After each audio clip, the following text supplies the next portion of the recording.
ایک روایت میں ہے کہ شدید گرمی کے موسم میں ایک بچہ کسی جہاد کے موقع پر کھڑا تھا۔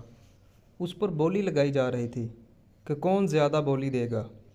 ایک عورت جو کہ خیمے کے اندر تھی، اس نے دیکھا تو دوڑتے ہوئے آئی۔ اس کے ساتھی بھی اس کے پیچھے آ گئے، حتیٰ کہ اس نے اپنے بچے کو اپنے سینے سے چمٹا لیا، پھر اپنی پیٹھ کے بل گرم زمین پر لیٹ گئی اور اس بچے کو گرمی سے بچانے کے لیے اپنے پیٹ پر کر لیا اور میرا بیٹا کہہ کے پکارنے لگی۔ یہ دیکھ کر لوگ رونے لگے اور اپنے کام کاج چھوڑ دیے۔ رسول اللہ صلی اللہ علیہ وآلہ وسلم بھی تشریف لے آئے، حتیٰ کہ وہاں کھڑے ہو گئے۔ لوگوں نے آپ کو یہ واقعہ بتایا تو آپ صلی اللہ علیہ وآلہ وسلم ان کی رحم دلی سے خوش ہوئے، پھر ان کو خوشخبری دی اور فرمایا، کیا تمہیں اس عورت کے اپنے بچے پر رحم کھانے سے تعجب ہوا؟